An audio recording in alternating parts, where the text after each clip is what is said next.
Your home isn't dirty, it's draining you. Not through mess, through the quiet things you've decided are fine to keep.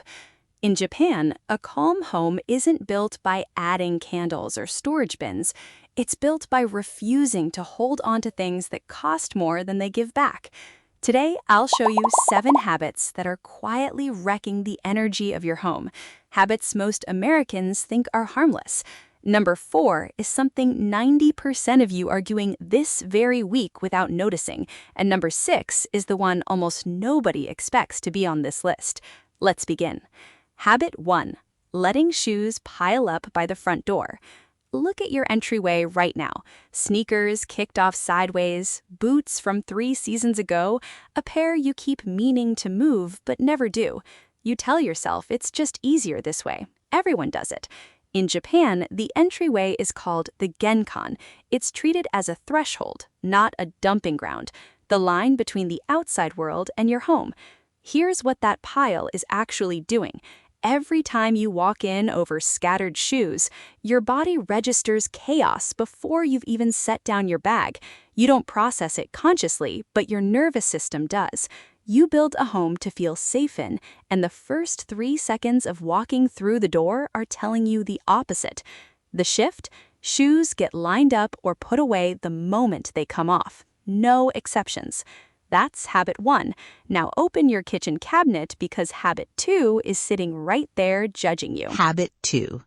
Keeping cookware you secretly hate using.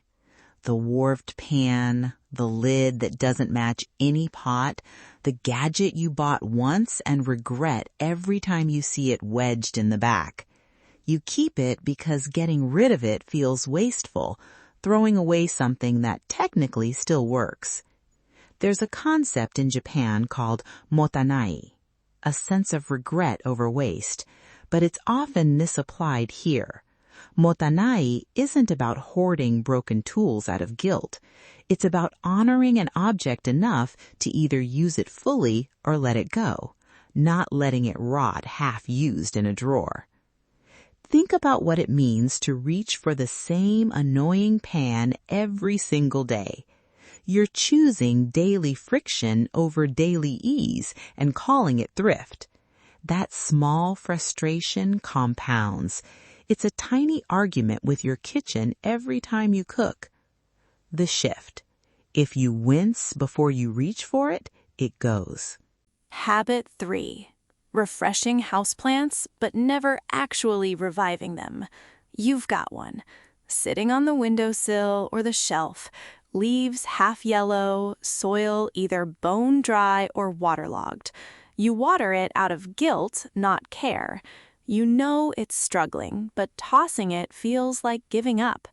In Japanese thinking, living things inside the home carry energy, and struggling, decaying plants pull energy out of a room instead of adding to it. A plant is supposed to signal life. A dying one signals neglect, and you feel that even if you can't name it. Notice something.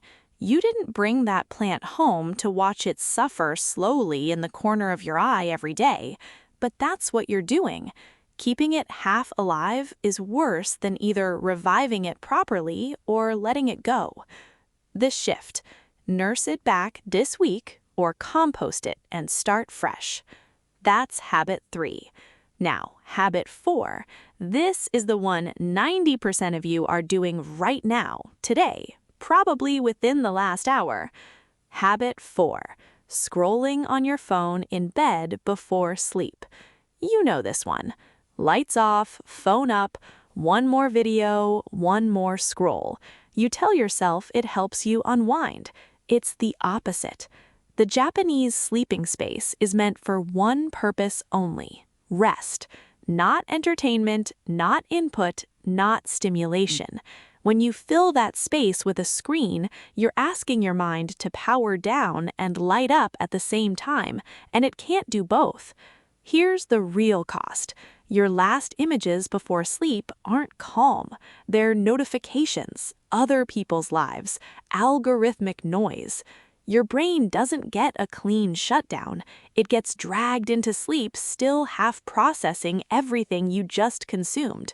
That's why you wake up tired even after 8 hours. The shift. Phone chargers outside the bedroom, starting tonight.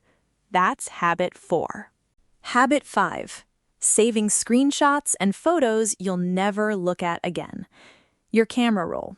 Thousands of photos, screenshots of memes, receipts, half-written notes, and old messages you meant to deal with and never did.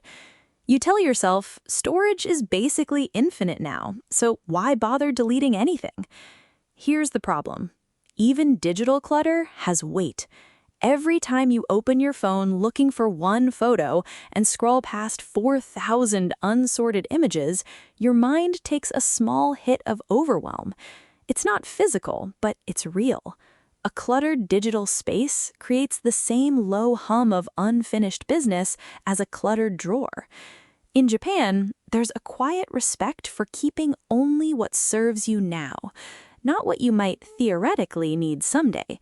An overflowing camera roll is just a hoarded closet you carry in your pocket. The shift. Delete without mercy once a month.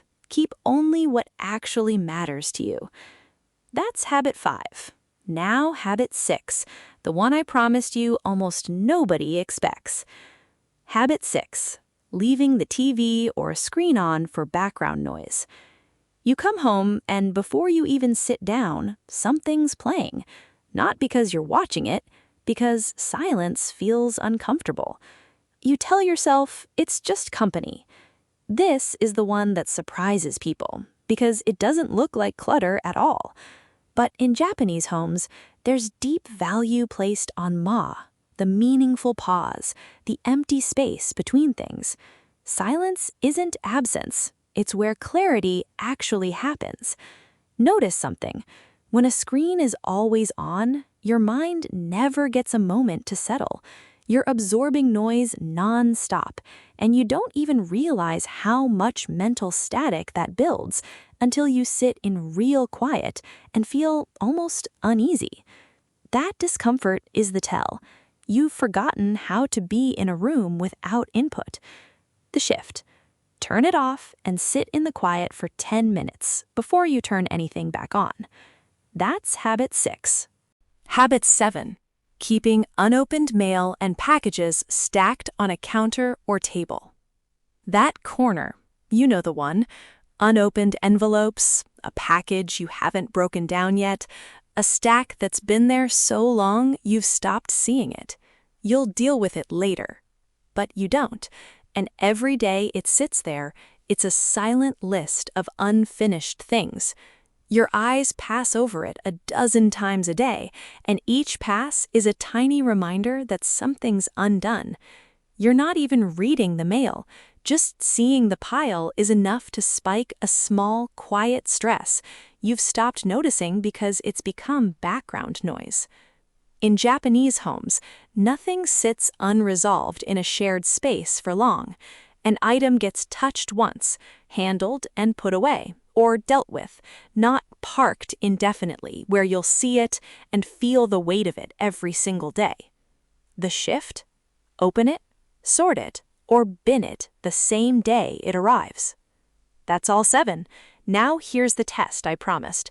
2 steps, under 2 minutes, and it tells you exactly what to fix first. Step 1. The pause test. Stand in the middle of any room in your home and just be still for 10 seconds. Notice what your eyes land on first. Whatever pulls your attention, whatever feels the least calm, that's the habit costing you the most right now. Step 2. The guest test. Ask yourself, if someone walked in the next 5 minutes, is there anything I'd rush to fix? Whatever comes to mind first is the thing you already know needs to go. That's it. Pause, notice, fix the first thing your eyes catch. So here's everything in one breath. A calm home isn't built by adding more habits to manage it. It's built by refusing the small ones that quietly drain it. Now, I want to hear from you. Which of these 7 habits are you guilty of right now, today? Tell me the number, 1 through 7, in the comments below.